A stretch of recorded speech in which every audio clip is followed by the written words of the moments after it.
Female Riders की cocaine supply, secret lab preparation और allegation ये कि नेटवर्क जो है वो एलीट क्लास तक जा पहुंचता है।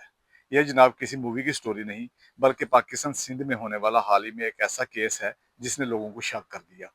अनमोल और पिंकी को अरेस्ट किया गया इन एलिगेशंस पर कि वो कोकेन को सप्लाई करती है, और उसके कब्जा से बताया गया कि कुछ कोकेन भी बरामद हुई। लेकिन उसके बाद उसका दबंग स्टाइल जो अदालत में देखने में नजर आया, उसकी ऑडियो मंजरी आम पर आई, उससे तो यही नजर आता है कि उसके जो कनेक्शंस हैं वो एलीट क्लास तक हैं, और उसे ये पता है कि मुझे कोई कुछ भी नहीं कर सकता। अब लोगों के जहनों में ये सवाल है कि उसकी सप्लाई कहाँ कहाँ जाती थी और इसके कनेक्शंस कहाँ तक हैं। क्या वाकई जस्टिस सिस्टम अपना काम करेगा, या फिर ये केस भी फाइलों की नजर हो जाएगा, और जब मीडिया में इस केस का थोड़ा सा शोरगुल कम होगा तो इसको जनाब बाइज्जत तरीके से बरी कर दिया जाएगा। और जैसे पहले बाज़ औक़ात कुछ बासर शख्सियात के केसों में होता आया है, यहाँ पे भी वैसा ही होगा। पाकिस्तान पूरे की नज़रें इस केस पे हैं और ये रियासत के लिए एक टेस्ट है।